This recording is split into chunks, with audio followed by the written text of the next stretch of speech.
while you're making. But at the moment, Colin's using that glass cooling down to his advantage because he needs to take a further molten glass layer on the top. And he needs that first layer to cool down and become more stable.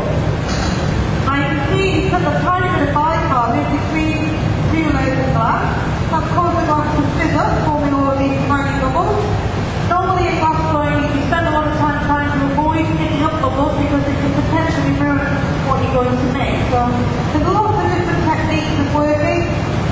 And this piece is made entirely of clear glass. But if Colin wanted to make it in colour, then we've got various ways of doing that as well. As a small studio with one furnace, you need to be as versatile as possible. And the most versatile way of working is to have clear glass in the furnace and then add colour to it individually in everything you make if you need to. The coloured glass we buy in powders and granules and also in solid bars, which look like this. You can use an opaque blue there. It's not a transparent blue. All the transparent colours tend to look the same. That's just because these bars of colour are very concentrated and you only need small amounts of them in proportion to the clear glass. So depending on what you want to make, you prepare your colour in advance and then you can pick it up in different ways and add it to the clear glass. Most of the tools that we use to shape the glass at the edge, very straightforward. Simplest, the cheapest tool that we have is just a pad of wet newspaper.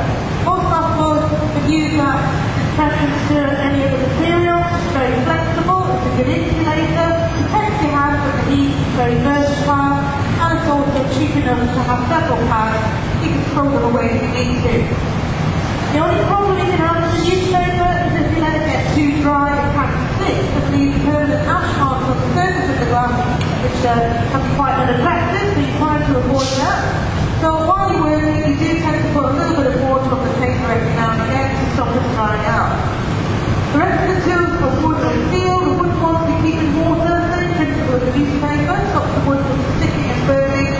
And the steel tools, we've got some shears, some tweezers, and a very specific tool called jacks.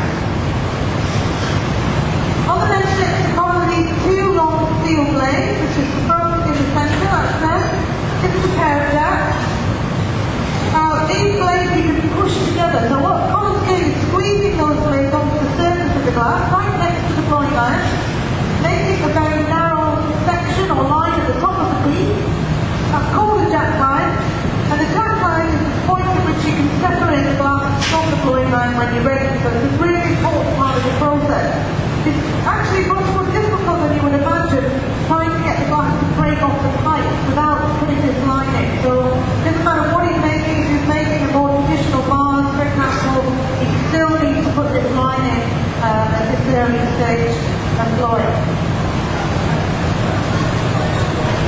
Most of the skill in glass blowing comes in understanding the heat. It takes years and years of practice. Colin's been working with glass around, I think, about 12, possibly 13 years. So he's got quite a lot of experience. It takes a good 6 years really to get a feel for the material. But what's essential is that you start to understand how the heat affects the way in which the glass is made. Not to do with low power. The first bit of air that you try and get into the glass can be quite difficult. Once you've got a little bubble in, it's a bit like a balloon. You release the pressure on the end of the iron, and then it's more to do with how flexible the glass is.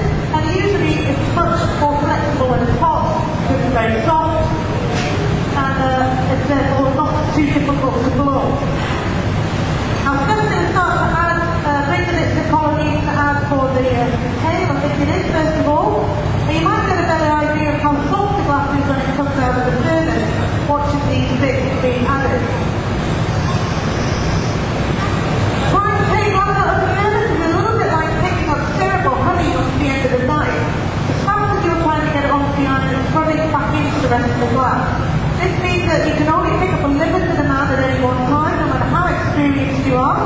This is why instead of taking a small amount, let it cool down and stabilise, and then she's added another layer on the top, because you can't necessarily pick up all of the glass you need in one gather.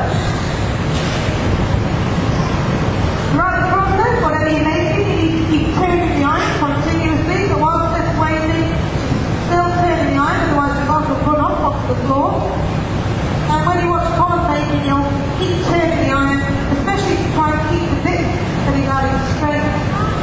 process.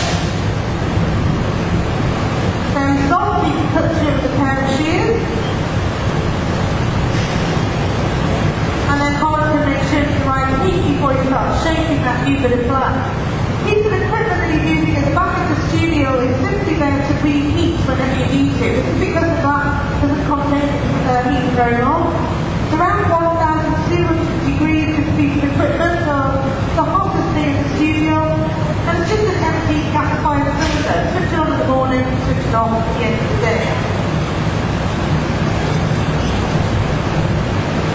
It does become more difficult once you start adding bits of glass together because you work in the glass at different temperatures. If you overheat the glass, it can become very soft, difficult to control. If, however, you never let the glass drop too quickly in temperature, it becomes unstable and it starts to crack on the end of the iron. So when you're adding different bits, common pieces, these sections to be a lot hotter, so it's flexible and workable. The previous section you want to keep its shape, so you never want to let that section drop in temperature too much, otherwise it will crack